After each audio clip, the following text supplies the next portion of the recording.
Russian media पर एक meme बहुत ज्यादा वायरल हो रही है जिसमें उन्होंने इजिप्ट का एरो यूज किया है और क्या हो रहा है उसमें ये बताया जा रहा है कि इजिप्ट अब डॉलर को यूज नहीं करना चाहता। 10 साल से नरेंद्र मोदी चला रहा है, उसने यार पकड़ के, वो चाय वाले ने पकड़ के गेम कहाँ की कहाँ उखाड़ के ले गया। ठीक है, आज दुनिया, इंडिया जो है, दुनिया नाम लेती है।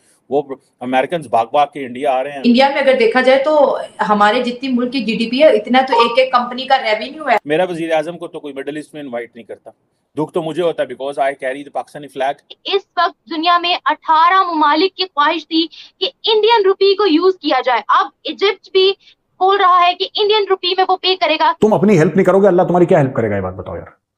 खुद तो तुम भीख मांगते हो सबसे, खुद मेहनत करके एक दिन पसीना बहाने को राजी नहीं है। मोटे मोटे पेट, मोटी मोटी गर्दनों वाले लाहौरी बैठे हैं वहां पे, मजे कर रहे हैं यार। आप तो मुझे पहले ये बताएं ना, आप पाकिस्तानी हैं या फिर बल्दिस्तानी हैं?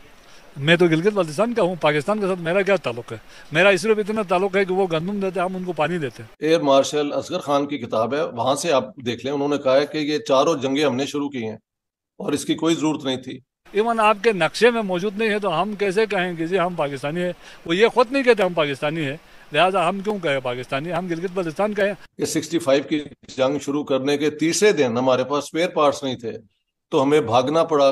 दोस्तों, आजकल ये आम बात हो चुकी है कि हर कोई देश भारत के साथ रुपए में ट्रेड करना चाहता है, क्योंकि भारतीय रुपये की वैल्यू दिन ब दिन बढ़ती जा रही है।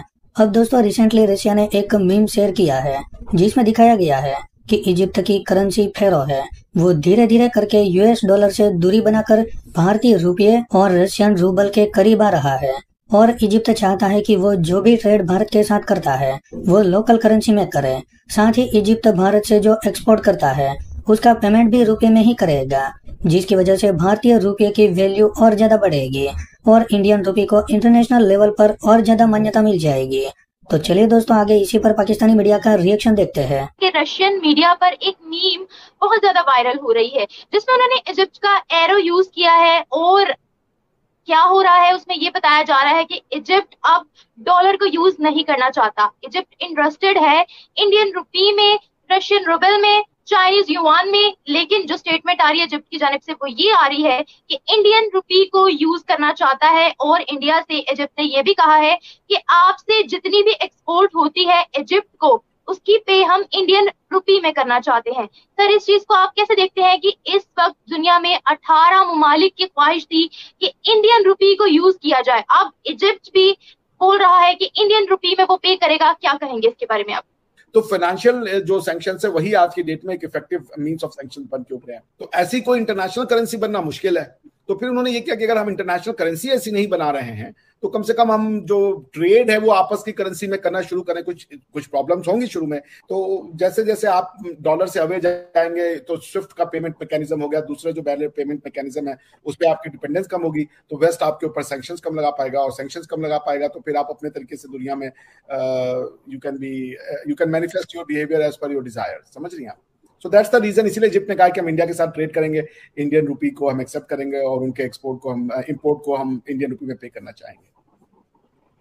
अभिषेक जी, अगर हम रिसेंटली की बात करते हैं तो ट्विटर पर अभी आज से कोई 1-2 महीने पहले ट्विटर पर एक वीडियो वायरल हुई थी जिसमें ये दिखाया गया था कि इंटरनेशनल एयरपोर्ट पर चौथी इंटरनेशनल करेंसी जो थी वो इंडियन रुपी को मेंशन किया गया था। अब अगर इसी का कंपैरिजन हम अपनी करेंसी से करें, अभी रिसेंटली जो government to government Russian discounted crude oil को हमने इंपोर्ट करना है, उसके लिए हमने पे चाइनीज करेंसी में की है। चाइना इससे पहले भी पाकिस्तान को ऑफर करवा चुका है कि आप हमारी जो करेंसी है उसको अपने मुल्क में आप लोग जो है वो इंट्रोड्यूस करवाओ। तो चाइनीज ये डिमांड कर रहे थे कि आपके यहाँ पे चाइनीज एक ट्रेडेबल करेंसी बन जाए आपके डोमेस्टिक मार्केट में, वो एक अलग प्रपोजिशन हो जाएगी।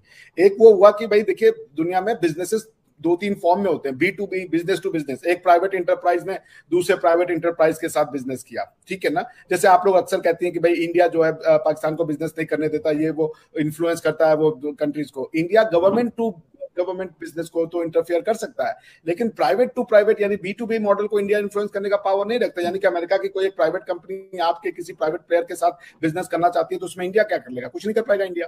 वो तो उन दोनों के बीच में जितनी भी कमर्शियल या फाइनेंशियल प्रॉफिट की चांसेस होंगे उसको उस रियलिटी को देखते हुए वो बिजनेस करेंगे आपके यहाँ पे।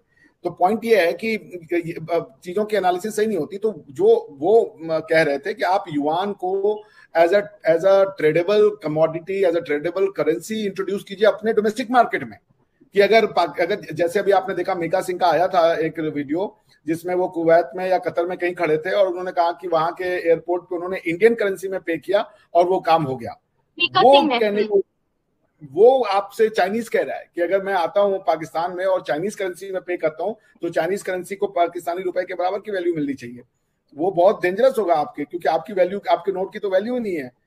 डबल करेंसी स्वैप जो है वो स्वैप भी नहीं होगा, यहाँ तो डबल करेंसी यूटिलिटी आपके यहाँ पे हो रही होगी। तो वो तो बड़ा मुश्किल का केंद्र है। वो आपसे ये नहीं बोल रहे थे जो आप मुझसे बोल रही हैं। अभी जो आप प्रपोजिशन दे रही है कि अगर चाइना ये कह रहा है कि हम आपको जो भी एक्सपोर्ट करेंगे उसका पेमेंट हम आपसे युआन में चाहेंगे, that can be done provided कि आपके पास उतना युआन हो। और अगर युआन नहीं है आपके पास, जैसे मान लीजिए आप सिर्फ चाइना को सिर्फ खरीदते हैं चाइना से, जब चाइना को कुछ बेचते ही नहीं है तो युआन कहां से आएगा आपके पास? आप समझिए मेरी बात। जब आप चाइना को सिर्फ पैसे देने हैं, आपको चाइना से पैसे लेने नहीं, तो आप युआन कैसे कमाएंगे? चलिए चाइना से युआन न कमाए, मान लीजिए आप ताइवान को, मान लीजिए आप भूटान को कुछ बेचते हैं, आप भूटान पे कहते हैं कि भाई भूटान ऐसा करो, हमको सिर्फ युआन में पैसे दो क्योंकि हम और कोई करेंसी नहीं लेंगे। तो युआन से आपने, अरे भूटान से युआन कमा के चाइना को युआन आप आगे बढ़ा देंगे। मगर आपके साथ दिक्कत है कि आप किसी कंट्री में कोई बहुत ज्यादा एक्सपोर्ट नहीं करती, तो आपके पास युआन आने के चांसेस बहुत कम होंगे, क्योंकि आपको ये देखना पड़ेगा कि आप जिस कंट्री के साथ अपना इंपोर्ट कर रही हैं और जिस कंट्री के साथ अपना एक्सपोर्ट कर रही हैं, उन दोनों के करेंसी में एक रिलेटेबल कंडीशन हो, यानी कि आप जिस करेंसी में मांग रही है वो उस करेंसी को देने को तैयार हो और वो करेंसी के इतना ज्यादा वॉल्यूम हो कि आप उसको दूसरी करेंसी के साथ सेट ऑफ कर सके। तो इसलिए आपको बहुत कुछ देखना पड़ेगा। ये जो बायलैटरल ट्रेड हो रहे हैं लोकल, मतलब दोनों देशों की करेंसी में, it's a welcome sign, but एक सिस्टम बनाना पड़ेगा। क्योंकि जैसे पाकिस्तान, अभी मैं पढ़ रहा था कहीं पे बार्टर की बात कर रहे हैं, क्या बार्टर के रूप में जाएंगे? Barter is also good option, but ये है कि फिर जितनी कमोडिटी आपको चाहिए उतनी कमोडिटी का बार्टर करने का आपके पास अवेलेबिलिटी है कि नहीं है। आप तो मुझे पहले ये बताया ना, आप पाकिस्तानी है या फिर बल्दिस्तानी है? मैं तो गिलगित बल्तिस्तान का हूँ। पाकिस्तान के साथ मेरा क्या ताल्लुक है? मेरा इसलिए इतना ताल्लुक है कि वो गंदम देते हैं, हम उनको पानी देते हैं, बस इतना है। बहुत बड़ा इंकशाफ कर रहे हैं। नहीं, इंकशाफ नहीं, हकीकत है। देखें, आपने पाकिस्तान का आइन पढ़ा होगा। आइन का आर्टिकल 1 जोग्राफिया डिफाइन करते हैं, जिसमें हमारा वहां पे नाम नहीं है। दूसरा, आपके असेंबली है, कौमी असेंबली और सेनेट में नुमाइंदगी होनी चाहिए, वो है नहीं। सुप्रीम कोर्ट के दायरे अख्तियार में होना चाहिए, वो है नहीं। इवन आपके नक्शे में मौजूद नहीं है, तो हम कैसे कहेंगे जी हम पाकिस्तानी है?